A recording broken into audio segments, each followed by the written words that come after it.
What's going on, everybody? We are live, back with episode number 32 of the Club and Sub podcast. As always, we're your hosts, John Stargarian, MMA, on Twitter at MMA Fox, wearing the square hat as usual, though not so square last week. Brought to you by SquaresandSharps.com. Check them out. A lot of great merch. Give 1% of the props to charity. Great company. With Luke at SWR_betting and Lags at Lags_capper. I'll do a quick recap of last week's card. As it turned out, we had, 4 fights canceled, so not too much to recap, fortunately, though I had a fair amount of plays. And so, yeah, it was a good night for me overall. First fight of the night, I had Topuria for 3 units at minus 220, and I had him parlayed up with Blades, but obviously that fight got canceled.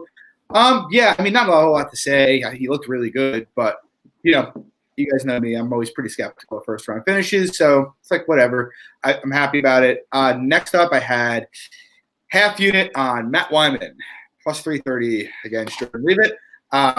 Leave It, clearly value. I'm completely kidding. Yeah, I mean, we just want to take a moment of silence for Matt Wyman, and hopefully his family's okay after his untimely departure from this world. Next up, I had Gabriel Benitez. I had 2.5 units on him, minus 170. That went really well. Obviously, looked pretty much exactly as I drew it up. Just a way better kickboxer. It's hard for James to find the range. It's hard for him to find Benitez's head. So, yeah, happy about that. And then I had a unit on OSP, plus 150. And that was a terrible bet. Jamal Hill outclassed him everywhere. I thought OSP might be able to maybe grapple. I thought his power would probably be able to find a home like a couple times in that fight. Didn't happen. He got dominated. So, yeah, lost the unit there. And then I had 4 units on Marvin Vettori, minus 122. And just want to take a bow real quick for, as I said in the podcast last week, that Vettori was the better grappler in the fight. And I think that bore itself out. Felt pretty good about that. Felt like value in hindsight. And so, yeah, it was 4.64 units up on the night. It was a nice bounce back after a pretty catastrophic previous month. So hopefully it will continue this week. Yeah, so interesting week. The 2020 saga continues for me in terms of canceled bets. I had 5 bets going into this card, and lo and behold, all 3 of those fights that were canceled on fight day, I had bets on. So that dropped me down to 2. But just real quick, I did have 1.5 units on Cody Durden at plus 175. That sucks because obviously the fight got rebooked and now he's sitting like minus 120. I don't think that's value or playable. But what did I say? Minus 120. Plus 120. Yep. So that sucks to lose a bet that way. Well, not lose, but you know what I'm saying. Then I had 2 units on Evloev decision. Really, really liked that one. I had Santos DLR goes to decision. Sucks. So I lost out on 3 of those bets, and that left me with 2. So I had 2 units on Vettori at minus 135. I think it was kind of a consensus that was a pretty solid line. The only reason I didn't go heavier, obviously kicking myself hindsight, was the fact that it was a 25-minute fight, and I still had some reservations on Vettori in the latter rounds. Clearly wrong about that in terms of him being fine, but nonetheless, still happy I cashed, just more of a conservative approach. And then what ultimately cost my winning night for my only 2 bets that I had the fight starts round 2 in Levitt and Wyman at minus 270. It's another one of these situations where obviously minus 270 is not, quote unquote value based on the result. But this is what I will say. That was the 15th slam KO in UFC history in the last 27 years from a jiu-jitsu guy with terrible wrestling. If there is not a epitome of MMA variance, that is what it is right there. So that was a really shitty way to take a small L on the night of 0.54 units. Hey man, if Levitt came out there and subbed him 100%, then I would come on here and say I'm 100% wrong. But a KO slam, that was just brutal. And I chucked a little flyer on Matt Wyman because I was wasted on Saturday night. And then literally 5 minutes, like literally right at fight time, and then 5 minutes later, I'm like, oh my God, this is just a dumpster fire. But yeah, so just kind of one of those variance type of weeks, 3 canceled bets, 1 anomalous type performance, 1 good read. So a lot of bets this week, though, looking to bounce back. How was your week? Good. So I actually had six bets, contrary to Luke. So I had a 2-unit parlay with Topuria and Evloev. So that just obviously was 2 units on Topuria straight minus 184. I don't think there's much to be said about, he had Jackson pretty much covered wherever the fight was going. I had the under 2.5 as well, a unit in the Topuria fight. Not much to add on that. A unit Smolka under 2.5 plus 150. I thought that if Smolka came in right weight cut wise, that he was going to be able to find a finish. And then on the opposite side, if he had a shitty weight cut, I thought Quinones was, going to be able to find a finish himself. So plus 150, I like the shot there. I had a unit on Vittori over 2.5. That cash got a little sketchy, to be honest. And I honestly thought that the early finishing potential was going to be from Jack and not so much Marvin. So that's why I also had a quarter unit on Jack round 1 sub at plus 1,800. I thought that, if he was going to find a finish, it was going to be in that first round. And then the other loss on the night, I had a unit that leads inside the distance. I don't know if I regret the bet, but I think that I think if he was smarter IQ wise, he would have been able to found the finish with ground and pound instead of going for those leg locks. But ultimately, I think the leads is a fade going forward. But yeah, so 4 and 2, 3.36 units on the night, and 5 straight profitable events. Yeah, nice. Lag's on fire. I'm going to tell his plays this week. So we jump into this week's card, UFC 256. It's a pretty fun card. A lot of fights. Not maybe as stacked as it was a couple of days ago, but still pretty good. And first fight of the night, I think Luke's got a pretty strong opinion here. We have Cooper taking on Peter Barrett. What do you got for us, Luke?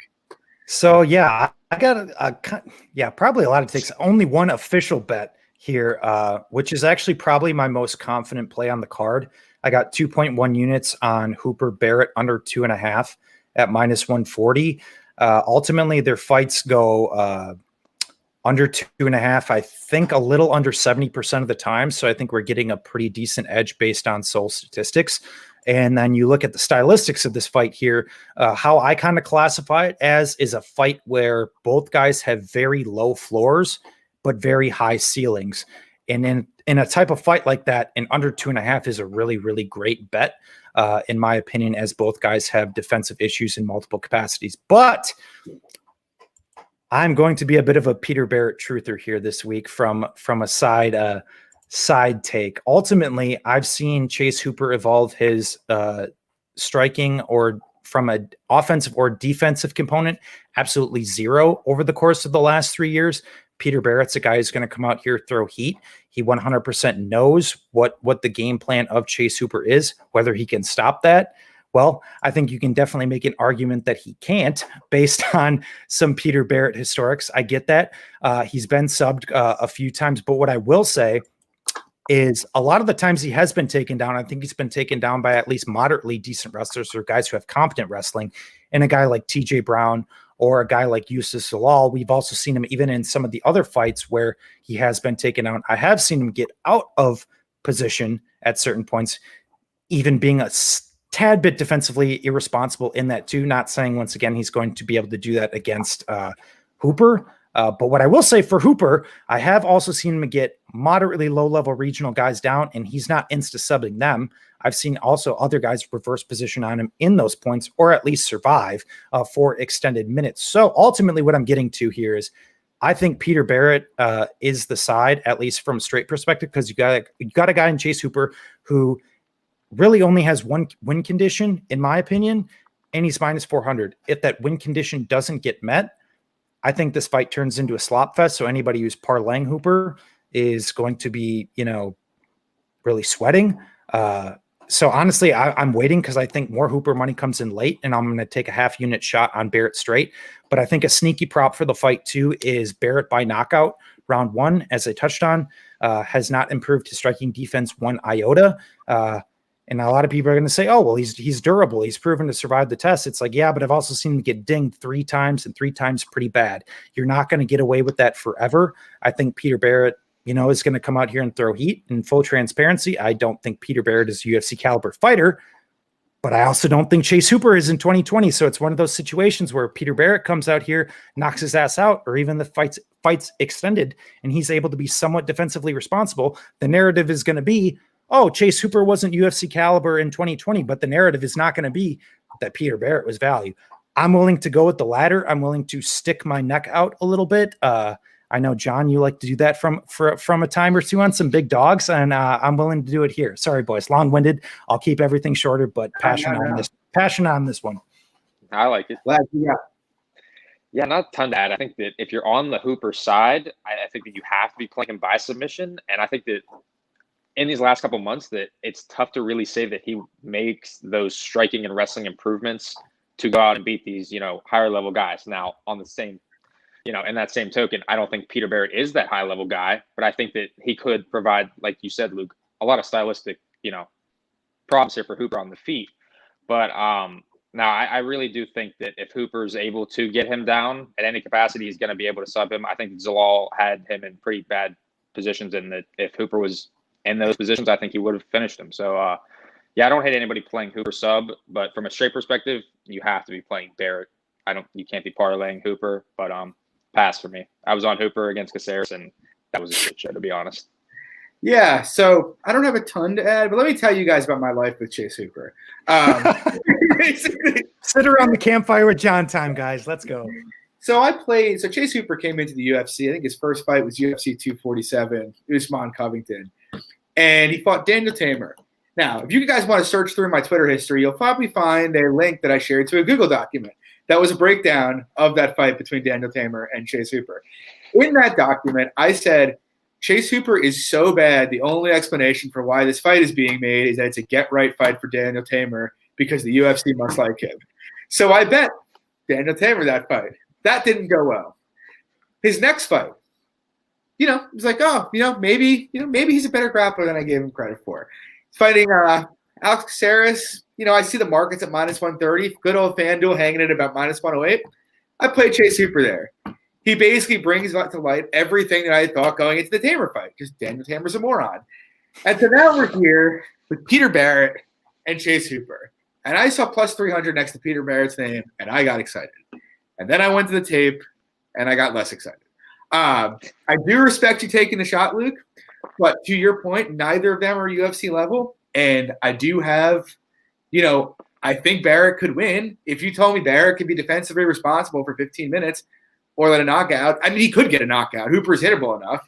I could definitely see him winning this fight. I just don't have any confidence in him. Not that I have confidence in Hooper. I did take a small nibble, though, at a Hooper KO plus 1,100.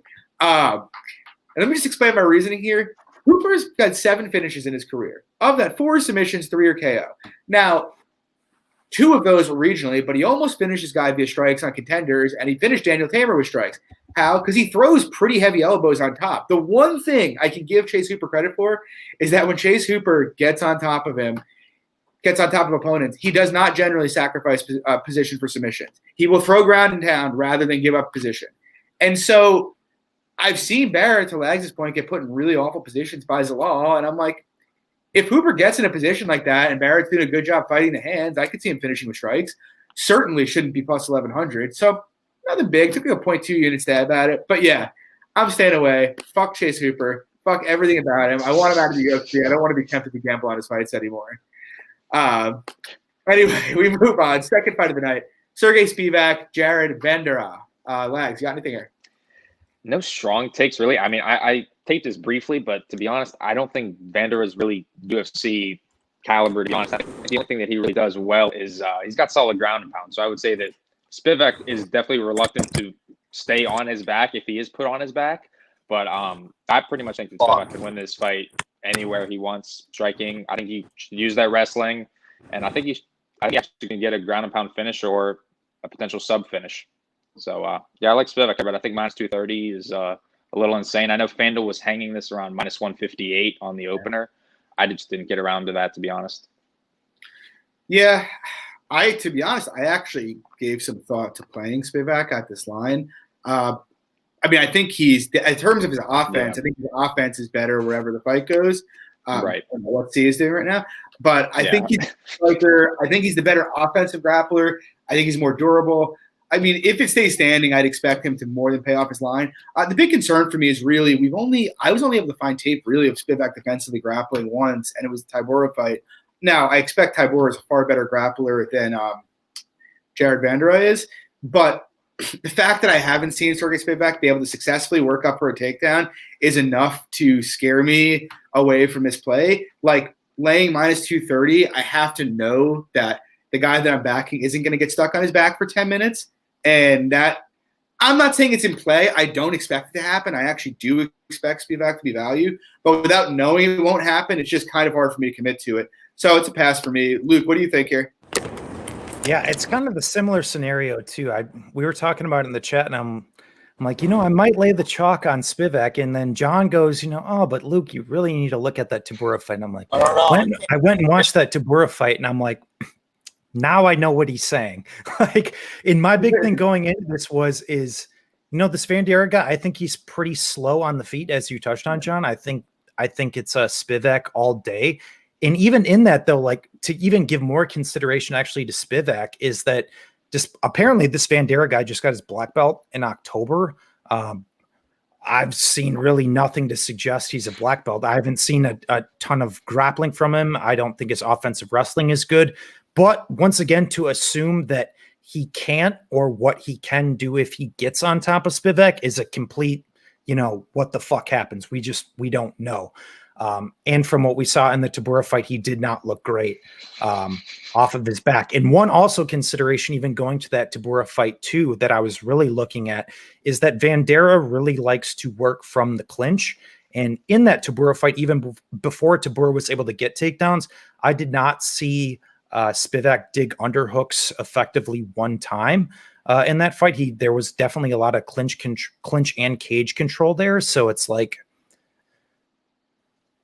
I'm not saying play Vandeira by any means because as you touched on, John, I think he can more than justify his price if he stays upright, but definitely went from potentially laying the chalk on Spivak to saying this is a massive pass for me. Yeah, agreed. I think C has opinions. I don't know what he's doing. So we'll move on. I'll flick it back. I think if I'm not wrong, I think C actually did grab that opening line on FanDuel minus 150. Yeah, and I think I'll swing it back to him when he gets back on the stream. Yeah, when he gets out of Narnia. Yeah, but guys, anyway. real quick. Let us know if you think C is now an Uber driver. Yeah, C's a man of mystery. We don't know what he does. I think we could get some interesting takes here. So next fight of the night, we actually have while it was on the board, perhaps the lock of the year. Tisha Torres, Sam Hughes. I don't have any strong opinions about the fight. What I do know is I woke up this morning, just going about my business at my computer, just doing some work, and I get a message from Lag saying to me, Luke, Quinn, and C saying, "Oh, FanDuel has an over for Torres Hughes, and it's 1.5. It's like, I'm going to play it. And I'm kind of like not paying attention. I'm like, okay, whatever. And so I'm still working. And then I get a message from Luke saying, holy shit, I'm going heavy on this over 1.5. So I'm like, okay, maybe I should pump the brakes, do some tape. No one's watching me.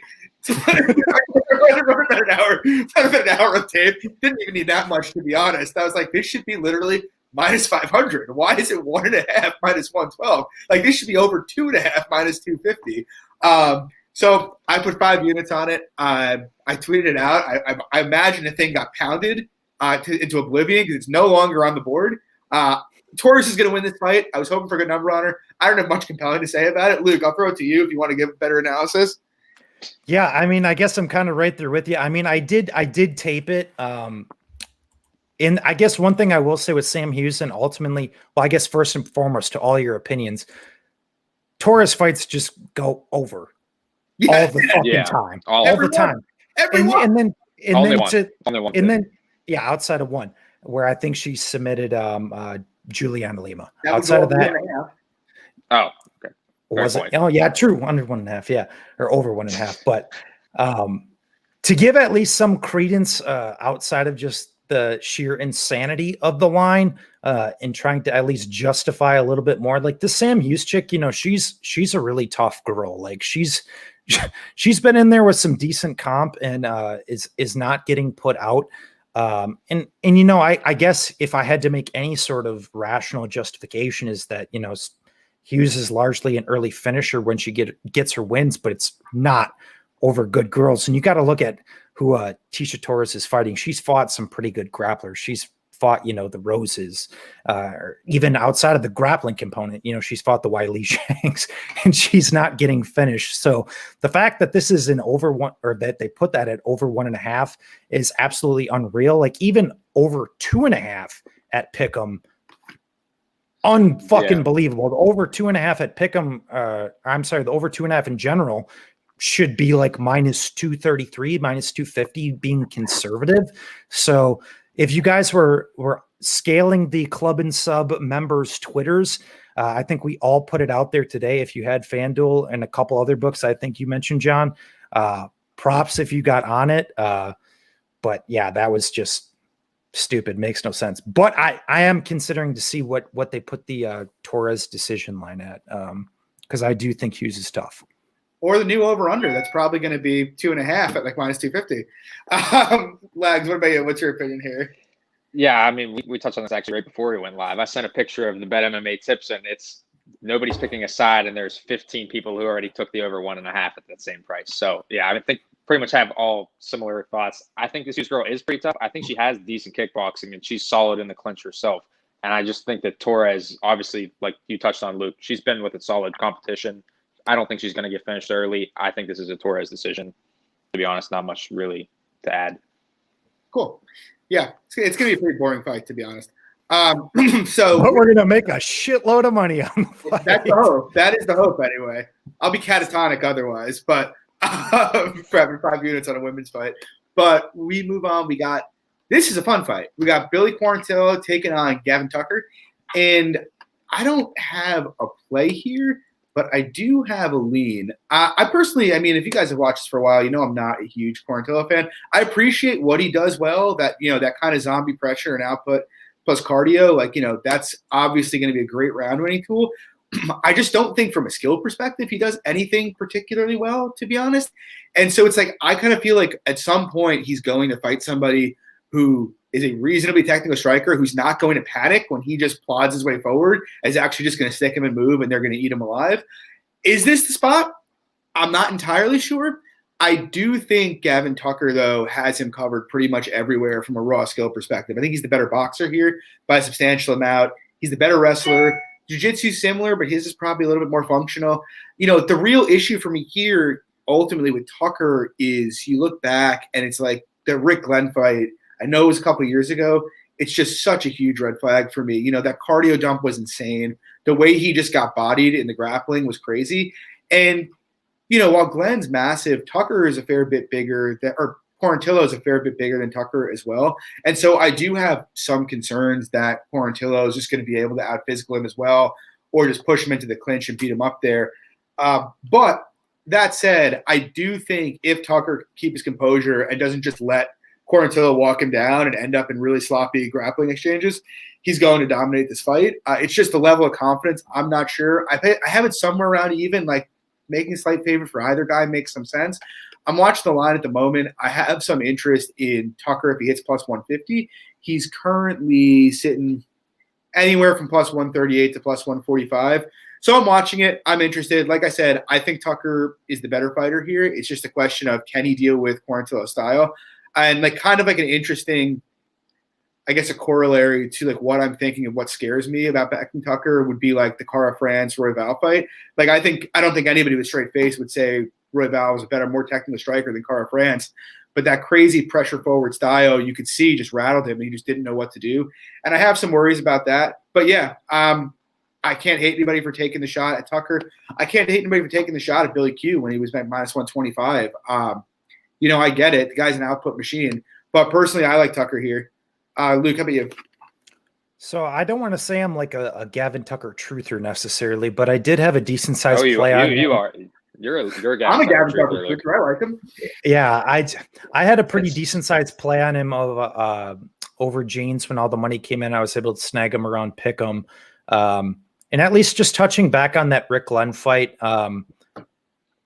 it's one of those scenarios where honestly I think that fight was a bit of an anomaly, to be honest, in the aggregate, and coupled with the fact that Rick Glenn is just a pretty big 145 as well. I think that just played, and just in general he just kind of cardio dumped there completely, and with how he came out in the first round, there was just so many different things about that fight that I think speak anomaly if you watch in the aggregate of Gavin Tucker, which is ultimately a big reason why I played him against James, just largely because I thought James was finished reliant. Almost got him out. He dinged him, but it was, who is the better fighter here. But kind of similar to you, John, I've never been a big Billy Q guy, but I do give him an ever so slight edge here, just from a pressure standpoint. Like we saw Tucker look good playing the back foot against Cecilia, but I don't necessarily know he's going to be able to kind of play, that back foot type game against a guy in Quarantilla who I'm pretty much expecting to go forward and control the center here. So I think he kind of just does a bit more on the feet. And there still is, some defensive issues I have with Tucker as well. But also to your point, John, I think there are things about Gavin Tucker's game that can give him issues. I don't think Billy just runs him on the ground like he has a couple other guys. Like Gavin Tucker's a black belt. A lot of people forget that too, who's got decent wrestling, decent jiu-jitsu. So it's honestly one of these fights where I don't have the greatest read on, in full transparency. I don't hate a violence bet, to be completely honest, but I think it could potentially be a trap. It's probably one of the fights on the card I'm just staying away from, because I think potentially both guys could look like massive value and outperform their price. Yeah, agreed. What do you think, Lex? Yeah, so to pick up where Luke left off there, I actually was leaning the under 2.5 pre-tape looking at this, and I kind of have that same opinion to you right now. I kind of think that it is that trap. I think this could squeak over that 2.5, but to touch back on that James fight, I actually had a unit on James over Tucker at plus 150 instead of, taking his round 1 KO prop, which probably should have, considering he's a round 1 fighter. But to that point, he almost had Tucker out of there in the first round. I think that pressure, that output was, a real problem for him. And I think that Quarantilla could pose those same threats. The issue with Billy Q, though, he doesn't really throw as much power. Obviously, it's more of a volume game. So I think that this could be a late Billy Q finish or decision. So I think that over under 2.5 is kind of like throwing me off. I think that's why I think it's sort of a trap. So yeah, I like the Billy Q side here, but more at the pick'em line, not at the minus 150 where it's at now. Yeah, that's fair. This next fight, Christ. I'm excited for it. I'm kind of kicking myself. We got the Instagram model, Mackenzie Dern. I guess she's taking Ostovich's place now as, biggest Instagram model in MMA, taking on Verna Jandiroba. So around the campfire? Yeah, it's not even really around the campfire. It's the bonfire. I bet Verna a week and a half ago. I looked at the line, it was plus 134, and I was like, that's fucking mad. This is Verna to be a favorite. I'm putting 3 units on it. And now she's about plus 165, wherever you can go. Apparently, everybody thinks Dern is the side this week. A lot of people I respect think Dern is the side as well. And I don't want to say I don't get it. Like, I guess I do understand broadly the logic that, Dern is a world-class Brazilian Jiu-Jitsu grappler, and she should have Verna covered there. And on the feet, she's busier and probably hits harder. I guess that's true, but it's like, yeah, I agree. If this was an ADCC match, I'd be all over Dern. But this is not in a gi. This is not an ADCC match. You can punch people in the face and throw elbows. You can wrestle in it. And it's like, I just look at it, and it's like so much of deciding who wins a fight or figuring out who wins a fight is understanding who can dictate where the fight goes. In this fight, there's a clear answer to that. Verna's going to decide if this fight's fought on the feet or on the ground. In terms of standing, I actually, even though she hasn't looked great in her last 2 fights, I actually do think she's the cleaner striker. I do agree over a 15-minute fight, the volume of Dern would concern me, but Dern's really a punching bag, and I think the counters are going to be there for Verna all day.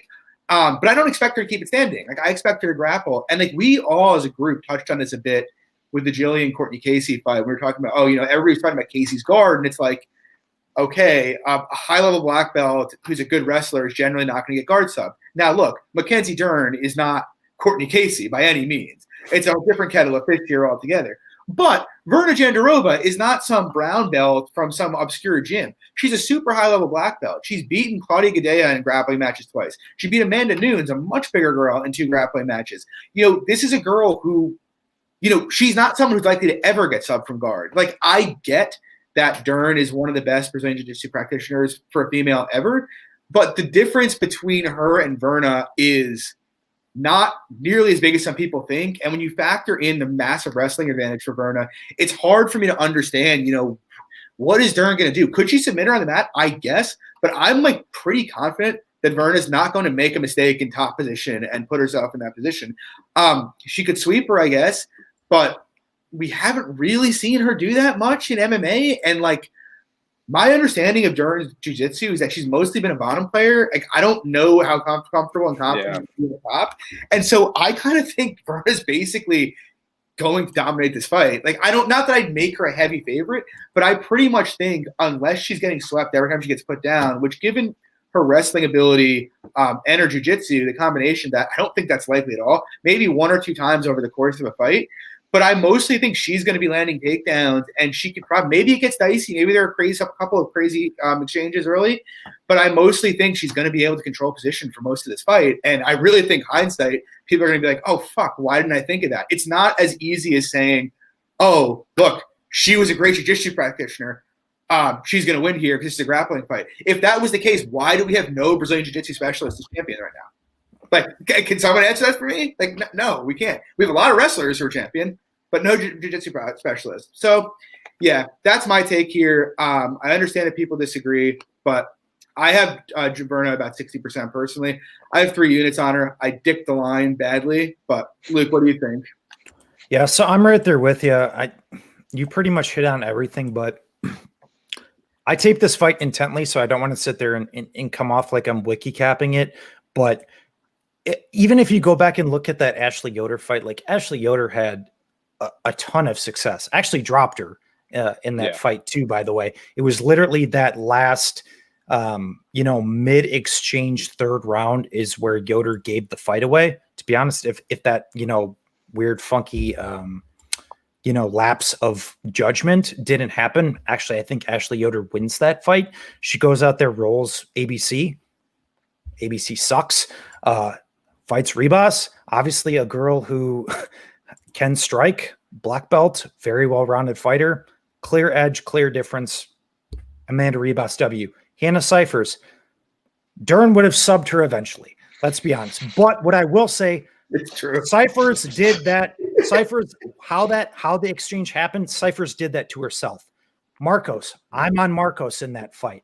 Randa Marcos, I think I still am categorically in this stance. Randa Marcos has the tools to win that fight. Randa Marcos beat Randa Marcos. Mackenzie Dern did not beat Randa Marcos. Randa Marcos beat Randa Marcos. So to me, in the aggregate, I still have not seen anybody really test her in this whole Verna Jandiroba matchup as a guy who's watched Invicta for quite a few years. And, I love me my WMMA. This is one I've been contemplating for a while in a matchup that I've been anticipating, Jandiroba Dern. I'm really curious to see if this ever gets booked, and it's finally here. And I'm putting my money where my mouth is. I'm actually not playing this one straight, but what I do think has an immense amount of value, actually more than straight. I played Jandiroba by decision for a unit at plus 270. Nice. Once again, John, I think you touched on a lot of good points where I think a lot of people, might just look at the general perspective of Dern, being this world-class jiu-jitsu player. I'm honestly confident if Verna wants to land takedowns here, she can, and she can work from the guard and not get swept and not get subbed. I'm actually pretty confident in that. And when it comes on the feet, I pretty much echo your sentiments, John, in the sense that, Dern's just a bull. She comes in, she could just kind of win on optics, volume, going forward aggression. You guys know I love that in my WMMA. But Verna's striking actually, I think, is a tad underrated. She's pretty technical. I think she manages distance really well. I don't think that whole bull nature is really going to work on her. And ultimately what I'm getting to here is this is a massive step up for Mackenzie Dern. Gigantic. And I feel like it's a spot where people are really going to be scratching their heads when Verna comes out here, it looks like minus 200. And I'm willing to jump on this all day. Once again, I played this out in my head like 2,000 times over the last 2 years. I've been waiting for this fight. I love it. I'm on it. Let's see it. I think Jandiroba gets it done. I might add that decision line, to be honest. I was actually going to let you guys know, but because actually it seems like the market has it at like plus 190 right now. What's FanDuel have it at? Brad, take your breakdown here. I'm grabbing a drink. Yeah, so I actually think this is pretty, not obviously the exact same, but similar to the first fight of the night with Hooper, in that Mackenzie Dern has solid jiu-jitsu, but she has no wrestling and no striking to really set that up. She has 7.8% wrestling takedown accuracy. So how's she going to get this fight? How's she going to implement that jiu-jitsu other than reversing position here? I don't think that's the case here. I think, like you guys touched on, I think Verna can land takedowns at will here. She's got strong top pressure, and I really don't see either girl getting a finish here, to be honest. I like the over 2.5. I know a lot of people are on that as well, and I like the Verna decision line as well. So I'm probably going to be on Verna 1 unit straight at the money line. Kind of going to wait to see where that plays out, because obviously didn't expect this disparity in the line, and then going to hop on that decision as well for half a unit. And then real quick, John, I just want to touch on one more point, and I'll shut the fuck up. You're good. But I think also what a lot of people are looking at too is they're looking at the Esparza fight, where Esparza landed a lot of takedowns. But one thing I will say is that if you also look at that fight in, I guess, the perspective of Jandiroba, she also stuffed 6 of those 10 takedowns too. She showed good technical, digging underhooks, getting her hips away, and not to mention, y'all know this if you've been listening to this podcast for a while, Carla Esparza is one of the best wrestlers in the division. Going and getting taken down 4 times by Carla Esparza is not some like, oh, you suck, you can't defend takedowns. No, Carla Esparza can fucking wrestle, bro. Like, so people are just assuming that Dern's going to come in here and just run her, take her down, even if she does. Once again, on her back, I don't think that Dern just insta sub on top. Haven't seen a ton of Dern on top, so I'll shut up. But I think this is a great spot. You're good. No. Actually, you're on. So I just want to look at the props on that real quick. So, FanDuel's still hanging Jandiroba by decision plus 270.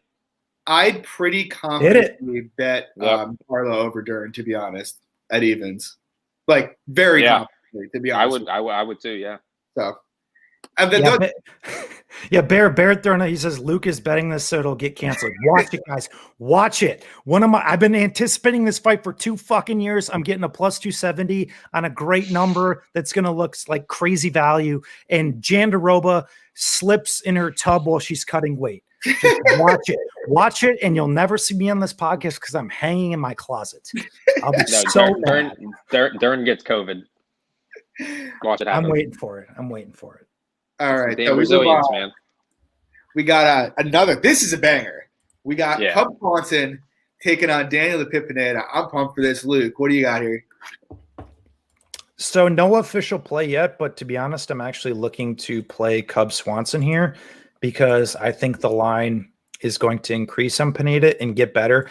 And honestly, in saying this and potentially making this bet, it's an absolutely zero admonishment on Daniel Pineda. I really like Daniel Pineda. Literally to go out there, hand Movlid Habulaev his first loss. Movlid Habulaev is an absolute savage. Sit there, go out there and knock that dude out. That means something. To go out there, choke out Jeremy Kennedy. That means something. Those are 2 great wins. To go out there, beat Herbert Burns. I know we're not exactly as high on Herbert Burns as we're not as high on Herbert Burns as many people are on this podcast, but still not a bad win based on like plus 250 and where he was at in, given at least sentiment based on the fight. Those are 3 excellent wins. I get that. But when it comes to Cub Swanson, I think he is actually going to struggle to get takedowns here. And my big thing is even in those Jeremy Kennedy and Movlid Habulaev fights, quick finishes. What we have seen from him extended, I have seen him slow. And, I know Swanson's been, subbed like, 4 or 5 times, but Swanson's been just fighting absolute killers. And not recently, but for years. And his takedown defense is largely, held up moderately decent, all things considered. I thought he was having a great round against Brian Ortega. I thought he won the first round against Brian Ortega before he got, meme subbed in that fight. Frankie Edgar's boxing is underrated, in my opinion. Solid, high-level guy. Still a competitive fight. Moicano, competitive fight before, getting subbed. Burgos looked really good in that Burgos fight. Pretty close fight.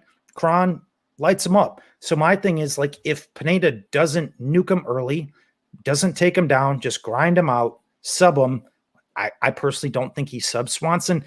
I feel like he kind of gives him the vet lesson here. I think his hands are better. I just think he has more hardware, long-term durability.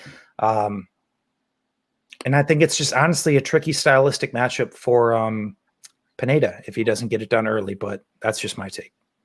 Lex, how about you?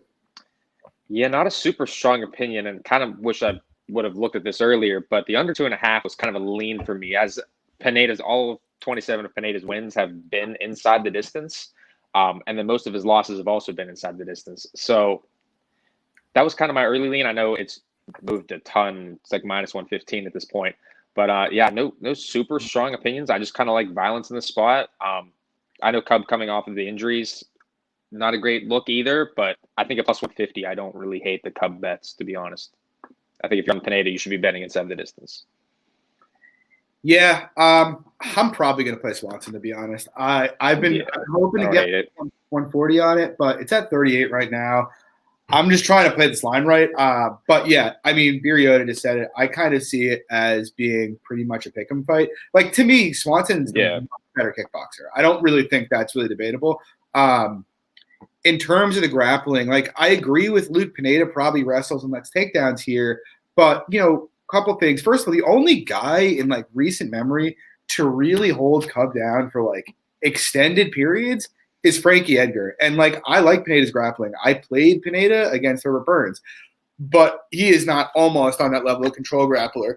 Plus, you have Pineda, who is always inclined to do something fucking retarded and try to roll for something stupid from top position. So like, and Cub mostly, I saw, Gugabe, I saw point this out the other day. But most of the submissions Cub's been caught in have been after he's been hurt pretty badly. And so it's like, I kind of do trust him to kind of be pretty responsible on the mat early in the fight. And if he can work up, and I think he can, he's going to be probably able to extend this fight. And look, if Pineda is not going to wrestle super aggressively, he's going to get lit up on the feet unless that knee injury just completely fucked Cub. And if he does wrestle super aggressively and he can't like really put Swanson out of there, he's going to fade badly down the stretch. So yeah, look, I see the angle on Pineda winning this fight, but I don't really think there's much justification for being evens, maybe past 55% Pineda. Like, I get it. He looked great against Herbert Burns. Herbert Burns is a fucking trash can. Nobody else has realized that in the market yet. Like, that win is in 2 years. That win over Herbert Burns is going to look a lot less impressive. That's all I'm saying. And so, yeah, I like Cub here. I'm probably going to be on him. So, real quick, John. Real quick. Yeah, real quick. Peter Barrett commented on my giveaway. He says that's a big payday, homie, for the plus 2,222 on FanDuel for that round 1 KO. So let's see. Peter Barrett likes it. Sorry, shut up. That's awesome. So real quick, I was just going to touch on, like I touched on with Pineda, most of his losses are inside the distance. So Cub Swanson's inside the distance line is actually plus 410 right now. Yeah, like Magic just pointed out in the chat, he hasn't stopped right.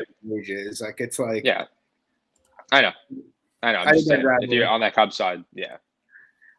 He's one of those guys who cracked, but he's one of those guys. He needs more. Not knocking anybody out, but like, look at the Kron Gracie fight. He was landing bombs in both that fight and the Burgos fight. Neither one of them ever looked really remotely close to going out. So yeah. But yeah, next up we got Luke's boy. We got Kevin Holland taking on. Oh nope. No. Sorry, missed the fight. We have Junior Dos Santos taking on Cyril Gane. Lags, I'll start with you. Yeah, so I actually took 2 units on Cyril Gahn via KO or decision at -180. Yeah, I mean, I pretty much faded JDS, to be honest. On this 3-fight losing streak, I faded him by KO. I think almost in every single matchup, to be honest. I kind of think JDS is. I'm not going to say he's out the door, but I just kind of think his durability really can't be trusted. And I think that Gahn has a huge speed advantage on the feet, output advantage, mixes in those attacks well. And I actually think that he's going to find himself a body kick finish in this fight, second round. Yeah, I don't hate it. God, this fight. You want to play? I know you want to play JDS, John. I want to play. John from 2 weeks ago would have had money on JDS. John from 2 weeks. John today is saying, okay, maybe the reason you don't win any of these bets on long shot old guys is because they're long shot old guys. So I am passing it, but my issue, I guess, I do think the line is wide. I've talked about it a bit. You talk about the level of step up in class this is going from, was it Pessoa the first guy you fought? It was Rafael Pessoa and then Pessoa, Mays, and then Bozer, and then JDS. Like, I favor JDS even now pretty significantly against what's his face. Warrior just killed me. I'd favor JDS against Bozer pretty cleanly. And like, if you do look, and not to WikiCap, but like, JDS has only been losing to killers, and it's like Gahn may be a killer. Right. I like Gahn a lot. I think Gahn is likely the future of the division, to be honest. But to go from Tanner Bozer, who's, let's be real, he doesn't have very heavy hands. Like, it's really more kick-based than anything else, to a guy like JDS who is going to, throw smoke and actually has reasonably technical kickboxing. That's a big step up in competition. It's just, I don't know, -400. You're saying you're ready to say 80. I'm getting my haircut either way. Can you go bald? Can we get a JDS John bald? That's a contest. John has given us no reason to doubt him. I agree, Z, but right, as he's running JDS's level, like, again, it's like, this is not – I'm not saying I'm betting JDS, but like, it's not really rocket science here that like JDS has been fighting only elite opponents, and Gahn has fought not top 15 guys and one guy who's like borderline top 15. So I don't know. I think -400 is fucking crazy personally. But I think he's going to knock JDS out because I think JDS is a shot. So I'm going to pause the break on the old man long shots. No more Eddie Winelands. No more Junior Dos Santoses. No more Matt Wyman's. I don't know about that. I'm kidding. I'll bet Luke against Jordan Leavitt. So Luke, what do you got here? So, yeah, interesting one. Not necessarily from a side. Like, I had the JDS Rosenstrike fight doesn't go to decision at a pretty chalky price, and that got, kind of hairy for a while where, JDS was kind of doing JDS things. He was kind of playing that outside game, and Rosenstrike was kind of just like, all right. And I'm like, God damn it. I'm going to lose this like -270 or whatever it was on this chalky fight doesn't go to decision, and he nuked him. And so ultimately I kind of see, I don't want to say a similar scenario because I think Gahn is more busy, but JDS is obviously going to sit there and try to play the outside. But ultimately the commonality in even some of the situations where JDS has looked good, I don't necessarily think he has kind of that pot shot outside ability against a guy like Gahn. It's just that explosive come forward nature that is going to kill him at some point. And with all that being said, it's one of those spots where I don't hate the JDS consideration, John, because I don't think Gahn just nukes him in like 2 seconds. I'll say that for sure. I think it's one of those fights where, it's going to be this kind of range kickboxing, boxing type of game where JDS might be able to have, a little success here and there, but it's just the younger, fresher, more explosive guy. And what we've seen from JDS fights, it just takes one, and the course of the fights just completely alter, obviously, and then quickly end. So even in the event that I'm actually giving more credence to JDS of him potentially actually winning minutes here, it's one of those spots where I think he could just also get nuked. And it just won't matter. But honestly, I think a decent play, gun to your head, if you are to play this fight, I kind of like the over 1.5. It's just when does that nuke come from Gahn, in my opinion? It could come before, and it's going to be a super sweaty 7.5 minutes, so I'm not willing to play it. Luke says the only one saying gone correctly. Very professional. Love you, Magic. But yeah, ultimately I'm staying away from this one. But I think over 1.5 is potentially the play. So hold on, question for you guys, real quick before we move on. Where would you guys price a hypothetical? I mean, obviously you haven't taped it. Gone Rosenstreak.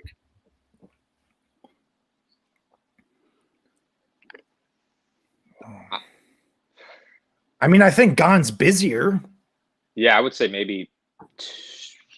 I was gonna say 2. But I think Gon's defense still sucks, in my opinion. I think Rosenstrike could just nuke him with one shot too. That's the thing. We don't heavyweight MMA, bro. But I don't think JDS, like 2020 JDS, hits as hard as Rosenstruck, though. No. Gon minus 187. Yeah, I think that's fair. I was going to say 200. That's fair. Yeah. I think minus 187 would be fair here, to be honest with you. Or minus 250 would be fair here. I agree with you. I'll say 250 is fair. I don't think minus 187 this is fair, but I say 250.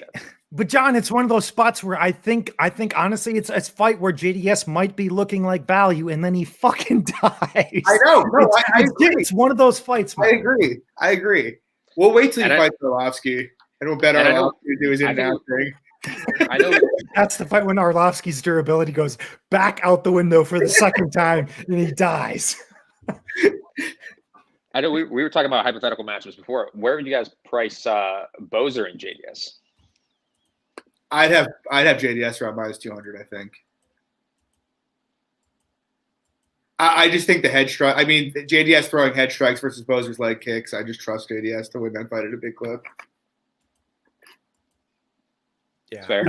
I'd have to think about it more. Yeah, we took a while with that. All right. We're gonna move on.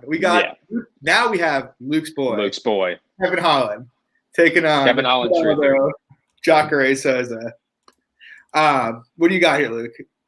So originally, as you touched on, I love me some Kevin Holland. You've been listening to this podcast for a while. Love me some Kevin Holland. And going into this, I was like, I'm pretty certain I'm going to be betting Kevin Holland. He opened like a, 60% or something. And I was like, well, obviously I'm not touching him there.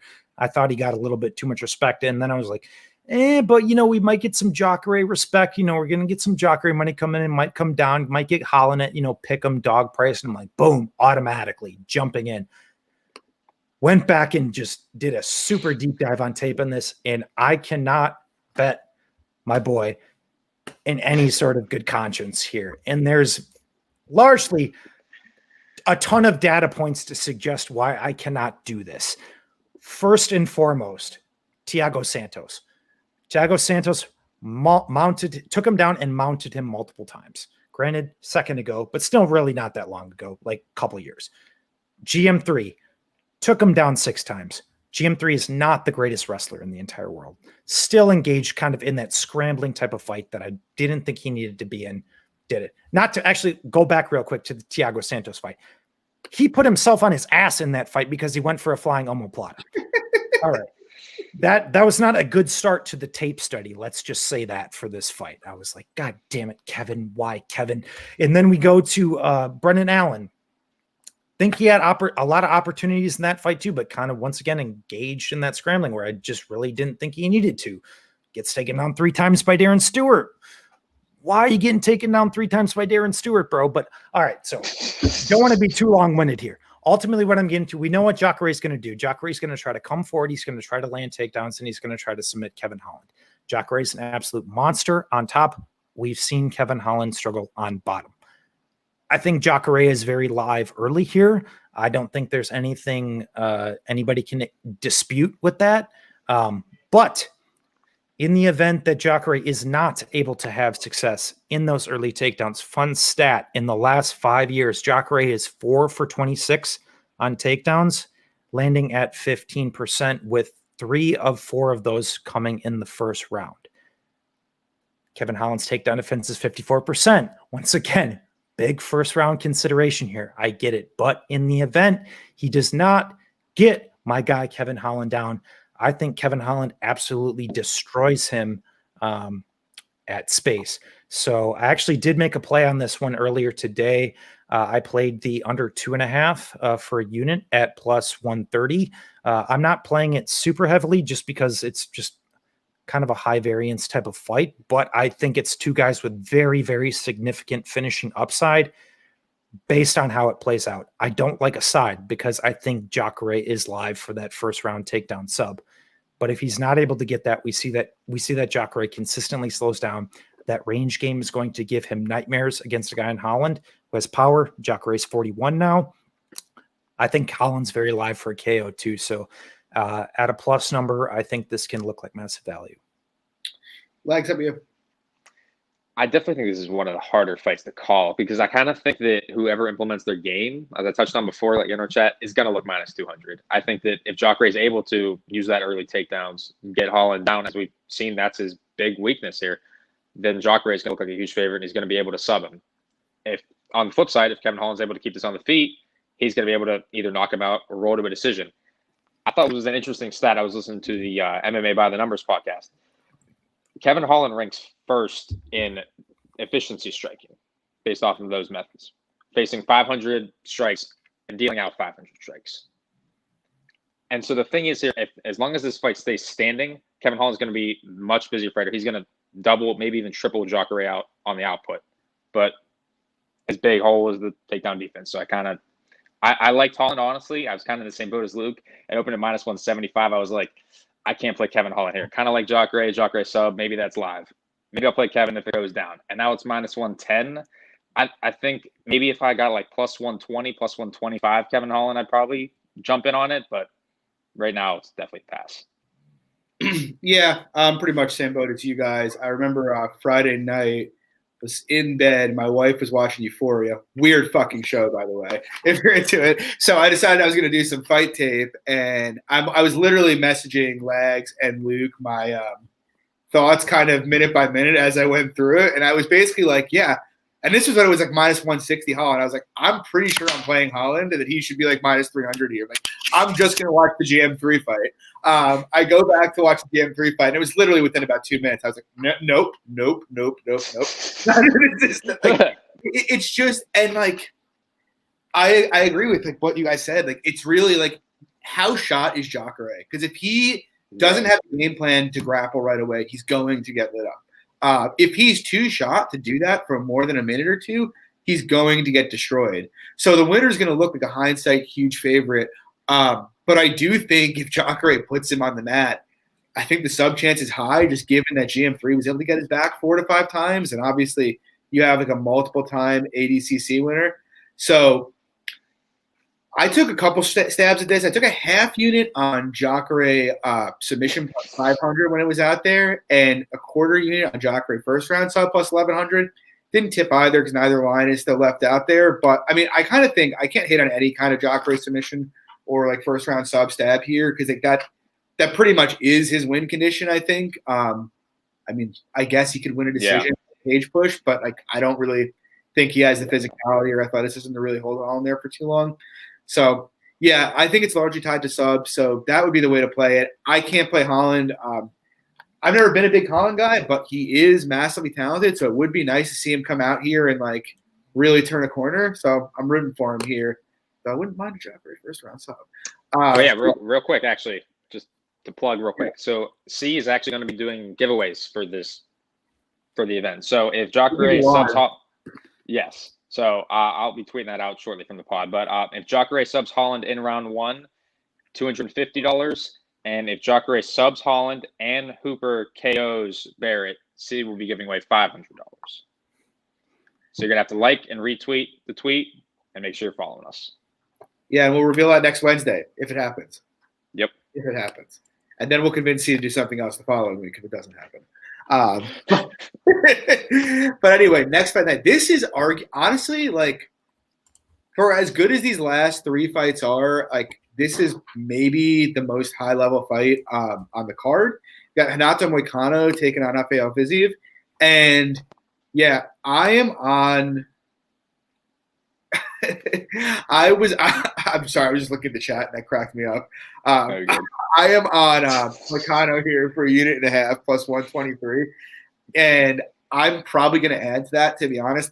I like Fiziev a lot, but this is kind of like, you want to talk about playing no more spots like JDS. Well, this is a spot like that, except I'm getting a 28-year-old who's a top 5 level talent, who's fought elite competition, who's got a height advantage, who's got a reach advantage, and he's taking a guy in Fiziev who I like a lot. I do like Fiziev a lot. But the reality of the situation is Fiziev has beaten Alex White and he's beaten Mark Jacasey. He looked like he slowed down in both of those fights. And I do understand the Moicano.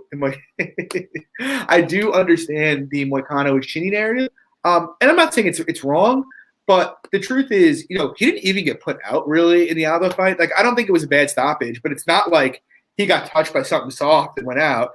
And then he just got caught by a bomb against Korean Zombie. Like, yeah, I do think he stands a bit too tall and his chin's in the air, but I think it's being a bit overstated. Like, don't get me wrong, if Fiziev catches him with an overhead right off a jab and puts him out, it wouldn't shock me. But I do kind of think, despite the fact that Fiziev is the striking coach at Tiger Muay Thai, that Moicano is actually the better striker here. Like, like I said, those shots he throws are straight. Fiziev throws a lot of wide hooks. He's a little taller. He's a little longer. He's going to, I just think, have more opportunities to hit Fiziev. Fiziev's probably stronger in the clinch, but I think Moicano's clinch game is fine. And when you factor in, like, look, he doesn't wrestle that much, but the grappling upside for Moicano is tremendous here. It's just hard for me to not put him at like 60% in this spot. So, yeah, I took him at plus 123. I'm probably going to take him again since he's a plus 140 right now. This line doesn't really make a ton of sense to me. Luke, what do you think? So this is another fight that I'm right there with you. I'm really, really looking forward to this one. I think it's an awesome fight. It's not one I went back and forth on at all. Going into tape, I really had no preconceived notion about anything. I am a big Fiziev guy. I did cash a nice dog bet on him over Jacasey.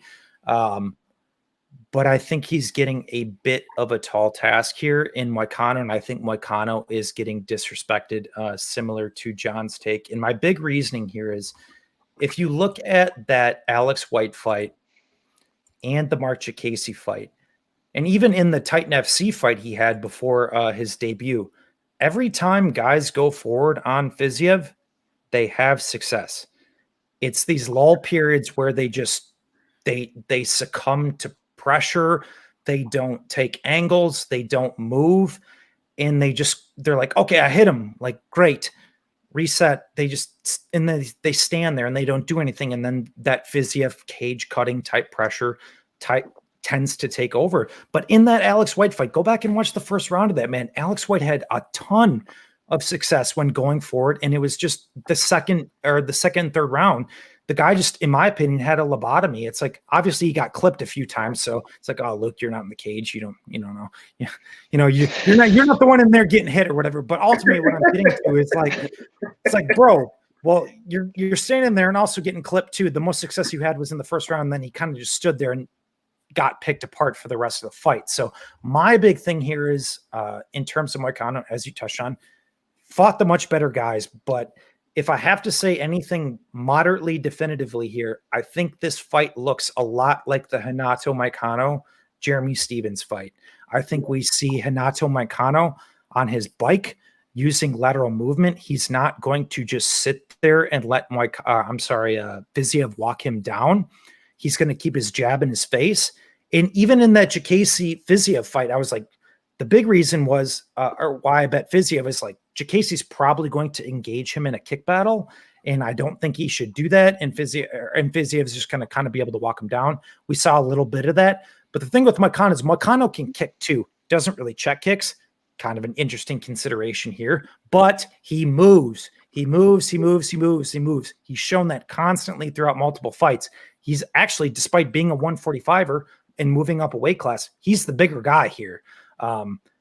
And so I think he's going to be able to stay on his bike, be more active. It's just, I guess my only slight hesitation is the fact that Fiziev will be going forward here. So from an optic standpoint, if this is a close fight, they could potentially give it to Fiziev. But to me, it's just a big step up against a guy who's much more battle-tested, who has 100% the tools to win this fight. Not to mention that we have not seen Fiziev on his back for a second, and Moicano's black belt. Fiziev 100% takedown defense. I get it, but interesting consideration. Never seen him there. Serious black belt. Very true. So at plus 135, more battle tested, more proven, fought the better guys from a stylistic standpoint, has the tools to win this fight in a somewhat similar comparable fight to a quote unquote Jeremy Stevens type fight. I love it at plus 135, man. Lags, what do you think? This is another one kind of similar to the Jacare Holland fight that I don't have a super strong read on this, to be honest with you. I mean, I think that, you guys made a lot of good points. I think Moicano, the reach, the grappling upside, better strength competition. But I really like this from a total perspective. I did like the over 2.5, and I kind of like the fight doesn't go the distance. On FanDuel right now, it's set minus 108, and I kind of like that because I kind of think that, sure, Moicano sub could be live in that sense, but I think more likely a finish going to be happening would be a Fiziev KO, and I think that's kind of overblown here. I think the chin issues are more so from the weight cutting down to featherweight, and I think that this, obviously we've seen at 155, we've seen his chin hold up. Now, John, you touched on, he stands pretty straight, leaves his chin up there in the air, but I do kind of think that this is going to go to a decision. I think it's going to be a very close fight, so don't hate the plus 135 bets. I think this is a 50-50 fight for sure, and I don't really know how Fiziev is favored here, other than those chin issues. Yeah, I agree. And we're going to stick with you here, Lags. Coming up, co-main event. This is an exciting one. I think this is probably the real people's main event here. After the first 7.5 minutes of Tisha Torres and Sam Hughes, of course. But anyway, what do you got here? So coming into this fight, similar to the Holland fight, I was like, all right, pre-fight, I like Tony here. Good spot for him to bounce back. Then tapering it a little bit. I do still like Tony. Minus 185, I think it's a little crazy. I think I wish I would have hit that minus 125 number while I was hanging around. But ultimately, I ended up playing one unit on the under 2.5 at minus 135. I actually do think that both guys are live for KOs and both guys are live for subs. Now, to say that Tony's going to go out here and sub the Bronx, I'm not going to say that's the highest percentage finish. But in that same sense, I think on the feet, we've seen DeBronx struggle with pressure and volume. And that's one thing that Tony brings a ton of in spades. So I think that on the feet, that's solid. And then getting to the mat, I think that if Charles is able to hold him down, I think he's going to be able to cut through his guard and find submissions. Now, that being said, it's a lot tougher keeping Tony down. He's solid reversals, solid get-ups. But I just see a finish here, to be honest with you. I think that maybe that damage from that Gaethje fight could still be lingering here, but I'm more inclined to say that it's not. And I think Tony finds a finisher because we've seen Oliveira. I'm not going to say he's a quitter, but we've seen him in tough spots. You could say he's a quitter. That neck injury against Holloway was all time bad. That was one of. Listen. It's fair. I just don't like calling quitters. I'm not in the cage. I'm not in the same kind of boat. But yeah, I think that high pressure situations, Oliveira tends to crumble. And this is a huge step up in competition from the Nick Lentzes, the Jim Millers of the worlds. I like Tony here in the spot, and I like the under 2.5. Yeah, I don't hate it. I'm actually on Oliveira here. I also came into tape and thought I was going to like Tony quite a bit, and then I looked at it, and it's just like, look, I have like I was chatting with Magic on Twitter the other day, and I'm like, every time I watch the Oliveira Stevens fight, I think Oliveira's going to finish him, even though I know how the fight ends. For whatever reason, when he didn't get him the first time, he just seems to pack it in. But the truth is, you mean Felder? Felder. Yeah, Felder. I was about to say you're going way back, John. Yeah, you're going back 2014, bro. But the truth of the matter is, I looked at it, my thinking was pre-tape, basically Tony should probably be able to survive the grappling and, he'll be able to eventually work up and then probably just put it on Charles and Charles will fade down the stretch. But then you look at the times Tony's been forced to grapple and I get the reputation he has. Oh, he's an Eddie Bravo black belt. He's got a bunch of subs and he does have a slick submission game. I'm not saying he doesn't. He's got a slick guard, but go look at the fight with Kevin Lee. Before Lee gassed out with a staph infection, he was basically cutting him to ribbons, and it wasn't very difficult. Now, I think Lee is a better top game than Oliveira. Lee's top game is pretty serious, and better wrestling too. To add, real quick, Charles's wrestling is pretty fucking good, man. But I just think Lee's is better. But Well, Lee's is more orthodox, but like if you actually look at like the rate that Charles hits takedowns, it's pretty impressive. But Lee was getting through and just putting him in awful, awful positions. Like if there's 30 seconds more in that first round, he probably finishes him in top position. And even gassed out, he was still landing takedowns. And you look at Edson Barboza was able to land takedowns against him pretty easily. That Castillo fight back in the day, it's Danny Castillo. He was putting him in bad spots. I just haven't seen a whole lot of evolution in Tony's grappling. Like he gets on bottom and he wants to attack submissions. That's what he wants to do. If Charles gets on top of him here, I think he's going to pass his guard pretty easily and put him in bad situations. And I don't think Tony's one of these guys who's completely immune to being subbed. It hasn't happened, but it wouldn't surprise me if it happened here. And even if it does, like I do think Charles can win a decision. It's just really to me more like, is he going to fight intelligently and go grapple heavy? Because if he does, I think he wins this fight at a high clip. And even in the off chance he doesn't, like standing, I favor Tony just on volume alone. But Charles can crack pretty hard. He was hurting David Tamer on the feet a lot in that fight. And David Tamer is pretty legit kickboxer. And, he put out Jared Gordon in his last fight, Jared Gordon? No, I don't think so. His last fight was Nick Lentz. Oh, Kevin Lee was his last fight. Oh, Kevin Lee. Kevin Lee fight. But either way, we just saw, and I don't want to get too into the narrative with it, but we saw Tony take an all-time hellacious beating versus Gaethje. Like, I don't think he's necessarily safe on the feet, like if it's there. But yeah, ultimately, I kind of see it as an evens fight. Tony's got plenty of paths to victory, but I do think if Charles gets on top of him here, it's going to be Tony's going to have a lot of trouble surviving. Luke, what do you think here? So yeah, no real strong opinion for me. I'm not going to lie. This is probably the one fight on the card that I really don't have a great read on. I capped Tony as like a slight favorite, minus 150, minus 122 personally. But Dubronx is dangerous in at least addressing, the whole quitter narrative. Haven't seen him quit in a second. That's what I will say.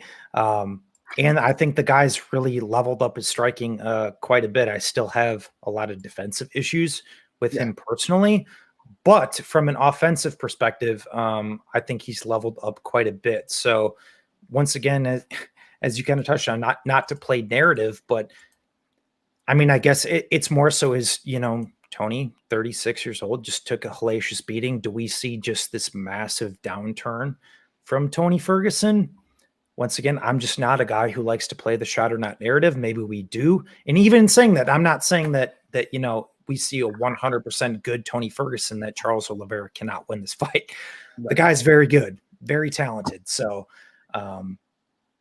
but yeah, I like Tony to get it done. I like him to actually keep this fight upright, and I'll box Oliveira and test the chin, but we'll see. Like I said, this is the one fight on this card. A lot of really good fights, but I really don't have a great read on. So touch on it real quick. I think this fight definitely interesting from a prop perspective. I know we touched on a lot of different angles here. Tony by KOs plus 240.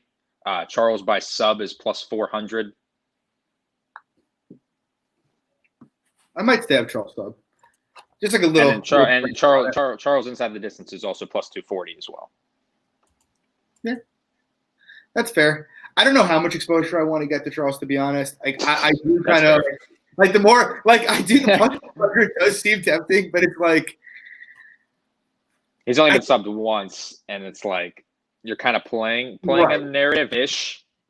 And I just made the case for Charles, but like, don't get me wrong. I could see Tony just brutalizing him too. Like if Tony comes out here and just beats the fucking shit out of him, I will not be completely shocked by it either. So like it's a 1 unit play. I am not going like heavy on or anything, but I do think there's a tad bit of value on him. Yeah, it's a fight I don't want to touch. I just don't have a great read on it. Yeah, I mean that's fair. I personally suspect that Tony's defensive grappling is way worse than he gets credit for, but we'll see. We will see. And so we come to it. Campfire kids.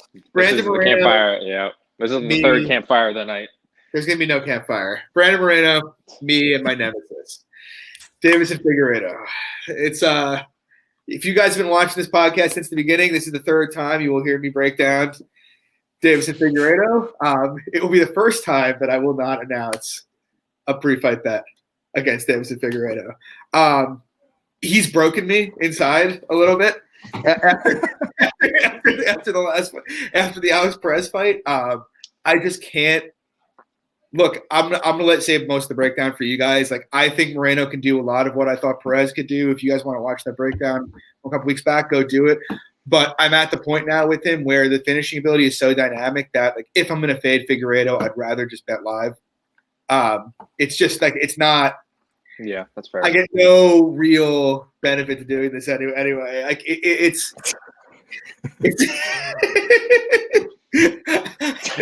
John from 2 weeks ago died. John's selling out now. John's selling out. What's this shit, John? Come on, 10 units per died. John died when Alex Perez died. That's that's what happened. Yeah, so there will be no 4-unit play on Brandon Moreno. If he survives the first 10 minutes, I am down for a live entry. But I'm going to pass on this. Luke, you want to give a breakdown? Not really, to be honest. Because I'll take over from John. All right, go for it. All right. So you made a good point about live entering after those first 10 minutes. So I actually took a play on the under 2.5, as I likely touched on in that Perez fight and pretty much every Figueiredo fight. He's live for that early finish, and outside of that early finish, we don't really know. Yes, he beat Pantoja 30-27 in a decision, 3 rounds. This is a 5-round fight. Moreno's got solid cardio, solid output, solid wrestling. The only thing that's tempting me off of the Moreno side here is his willingness to brawl here and his willingness to stick to a game plan. Wait, Legs, did you say the under or the over 2.5? The under 2.5. Under 2. Okay. So I took the under 2.5 at -112. Played that for 2 units. So I actually don't hate the Moreno. I obviously like the Moreno side as well here, but I would be more tempted at a live entry. Or FanDuel's actually hanging the 4-5 decision line at +550, I believe it was. Don't hate that as well, because I think obviously if we're in round 4, I think Moreno is live. Yeah. I mean, I favor him if it's in round 4. Luke, what do you think? Bro, fucking Moreno's tough, man. You wiki capper, Luke. Dude, he's tough, man. But I can't do it. I literally when John went crazy on Perez last week, we talked about it in the group chat for weeks, did all the tape. I'm like, I want to do this. It's like a cult thing with our little club and sub group chat. Sometimes I'm like, I want to do this, John. You make really good points. But I can't do it because Fig is an anomaly. He's another one of these guys that is just an anomaly for me. He's in my Derek Lewis category. He's in my Glover Teixeira category. Anomaly. Paul Craig. Fuck Paul Craig. But at the end of the day, like I said, Moreno proves historically that he's a tough guy. He goes out there, gets nuked in the first round. I think Moreno has the tools to win the fight. I think he's got good wrestling. He's got good jiu-jitsu. He goes forward, high volume, power, output, significantly improved his boxing over the years. But Figueiredo is an anomaly. So I will continue to just keep my money away. And I guarantee I was like, let me just jump on the bandwagon. Let me play the Fig inside the distance or the under 2.5. And I guarantee you, as soon as I jump on the bandwagon, some shit else happens. Moreno's going to win. Moreno decision for +10. It is kind of a weird fight in that, if I trusted Moreno as much as I trusted Perez's IQ to kind of stick to a game plan, I'd be on Moreno, because I don't think Fig can sub Moreno in all likelihood, to be honest. I think Moreno's scrambling ability is probably too good, most of the time anyway. I mean, I agree with Warrior. That's it. But yeah, I mean, that's the thing. And the other thing is Moreno comes for war. Perez, I trusted because Perez will go out there. He'll throw leg kicks. He will stick to whatever works best for him. But Moreno comes to throw down, and maybe he will be the guy to survive the storm and win the fight. But I am not really trying to sweat the storm, to be honest. I have sweat the storm 4 fights in a row, and I'm running out of change in my pockets to throw against Figueiredo here. So. Well, real quick, John, don't you think that's why this fight's somewhat interesting though? Because as you touched on with Perez, where Perez is a bit more composed, in a sense, it led to his downfall fall and just making a bad decision. But with Moreno going more so to war, the logical take would be that's actually giving Figueiredo more opportunities to clip him or whatnot. But we could just see some dichotomous shit of him staying in his face and not giving him any sort of space at all. And we see something the complete opposite. Once again, I want no part of it, but just conversational. So that's why I kind of like real quick. Yeah. That's why I like the under 2.5. I think it's going to be a fast, open fight, real scrambly in the early going. Yeah, look, if they go stand in the middle, if Moreno goes full on, I'm gonna go and die in here, and they go and trade bombs in the middle, like I think Moreno could knock him out in theory, but I'm going to trust Fig to be the much more likely guy to go put him unconscious. Like that's the. It's just not something I really want. Yeah. It's like I think Moreno could win the proverbial, swing to death. It's just not something I want to wager on. Like, I don't think it happens at a high clip. But like I do think if Moreno does that, to Lags' point, kind of like the thing is, if Moreno can clear that like 10-minute mark, he probably wins the fight, in my opinion, based on the pace he fights at. But and live, you're probably going to plus 500, plus 600 after those 2 rounds. If it's not much of a beating, to your point. Exactly. That's a good point too. Is that the live number is going to be a lot better, and it won't involve me getting super amped up and then dying live when my guy sticks his head into a guillotine. That's the. All right, John. What's the pick? Warrior wants to know. The official pick's Figueiredo, but the value's on Moreno. So if you're you sell out, bro. Sell out, John. I can't pick Moreno and not bet him. Okay, I refuse. I guess that's. I refuse to be that guy. that is not me. But if he survives the storm, I will be in on Moreno live. Yeah, agreed. Any final thoughts, boys? It's a good card. Good card. I think we see a lot of action. I think we see a lot of finishes, to be honest. I was tempted to add more unders like I was talking about. I don't think I'm going to be able to do it this week.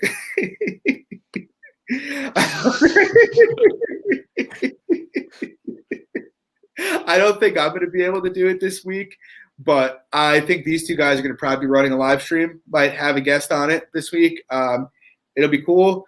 So check that out. And cream on her. Great name. I will not be announcing any play on Sunday morning.